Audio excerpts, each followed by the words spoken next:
शेतकरी मित्रांनो, आज आपण आलो आहोत आपल्या बलदेव 47 सुपरच्या प्लॉटमध्ये.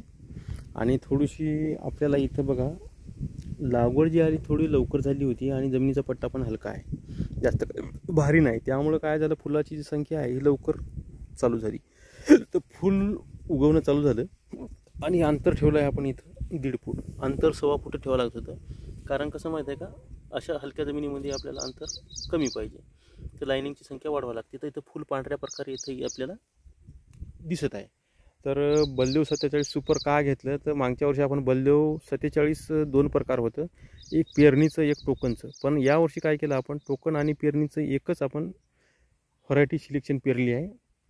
तर यामध्ये काय केलं आपण, सुरुवातीला आता या बलदेव 47 सुपर जे आहे तर याच्यामध्ये पेरणी टोकन दोन्ही चालते, त्यामुळे वेगवेगळं पेरायची गरज नाही. आणि विशेष म्हणजे लवकर पेरल्यामुळं हलकी जमीन असल्यामुळे ताण आला त्याला पिकाला, आणि त्याच्यामुळं लवकरात लवकर फुलं काढायला इथं सुरुवात झाली आहे. तर अशा प्रकारे पांढरे फुलं इथं काढणं चालू आहे.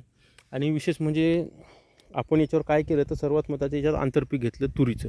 बघा इथं हे तूर आहे आणि तुरी इथं एक ओळ घेतली आणि त्याच्यानंतर बघा इथं तूर टोकन खोशे पद्धतीने केली आपण. हे बघा 1-1 फुटावर टोकन पद्धतीने केली आणि 3-4 बिया टाकल्या. आणि सोयाबीनच्या ओळी ज्या आहेत ते आपण इथं थोड्याशा मागं पुढे घेतलेल्या आहेत काही भागामध्ये. तर ओळ मोठी यासाठी घेतली तर आपल्याला याच्यात गव्हाचं आंतरपीक घ्यायचं आहे.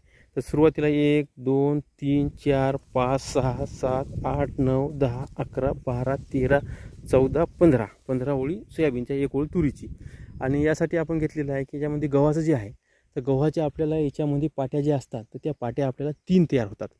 तर आपल्याला त्यासाठी आपण इथं गव्हासाठी आपण सोयाबीन निघल्यावर आपण तुरीचं उत्पादन घ्यायचं. तूर या शिवनेरी 45 आहे, लवकर येते. त्याच्यानंतर आपल्याला गहू घ्यायचा आहे. आणि जर लवकर नाही आली, गव्हाचं पाणी जर भेटलं तर आपल्याला मग तिला काय करायचं, थोडंसं राहू द्यायचं तसंच. आणि इथं पाट्या पाडल्या म्हणजे त्याला ऑटोमॅटिक बेड तयार होते बाजूला. आणि इथं गव्हाला आपल्याला पहिलं पाणी स्प्रिंकलरने द्यायचं, नंतरचे पाणी पाटपाणी द्यायची. म्हणजे जेणेकरून आपल्याला जास्तीत जास्त आपल्याला गव्हाचं पण उत्पन्न आलं पाहिजे आणि तूर पण आली पाहिजे. परंतु यावर्षी हा प्रयोग आपण यासाठी करत आहोत की आपल्याला बघायसाठी करत आहोत. तर बघू कशा प्रकारे दोन्हीचं उत्पादन येते. तर आता जे तणनाशक होतं ते आपण इथं सोयाबीनला फवारलं होतं पेरणीनंतर 15-20 दिवसांनी. आणि त्याच्यानंतर आपण इथं त्याच्यामध्येच आपण लांबडा टाकला होता. त्याच्यामुळं काय झालं, कीटकनाशकाचं काम केलं. आता उरला प्रश्न आता पानं खाणाऱ्या अळीचा आहे. आणि इथं थोडीशी पानं खात आहे आणि फुलाची अवस्था आली. तर यासाठी आपण आता इमामेक्टिन घेत आहे 10 ग्राम, त्याच्यानंतर परफेक्ट सुपर 30 मिली आणि M45 40 ग्राम. अशा प्रकारे एकदम साधं सोपं कीटकनाशक आणि बुरशीनाशक टाकणार आहोत आपण. तर अळी पण आहे कुठं आपण आत्ता अळी बघितली आहे.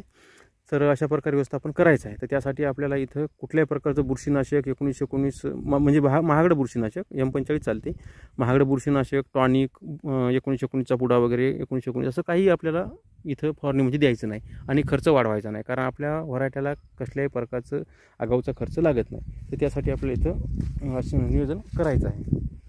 आणि ही व्हरायटी जी आहे बलदेव 47 सुपर आहे आणि तूर शिवनेरी 45 आहे.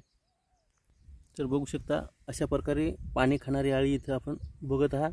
त्या अळीचं प्रमाण पण थोड्याफार प्रमाणात आहे. तर त्यासाठी आपल्याला लवकरात लवकर फवारणी जी आहे ही लवकरात लवकर आपल्या पिकावर करणं आवश्यक आहे. तर त्यासाठी लवकर केली म्हणजे आपण त्या फुलांचं रक्षण करू शकतो आणि जास्तीत जास्त शेंगाचं रूपांतर भेटल्यामुळं आपल्याला शेंगाचं प्रमाण भेटल्यामुळं, फुलांचं प्रमाण भेटल्यामुळं उत्पादन वाढू शकते आपलं. तर त्यासाठी अळीचं व्यवस्थापन लवकर करणं आवश्यक आहे.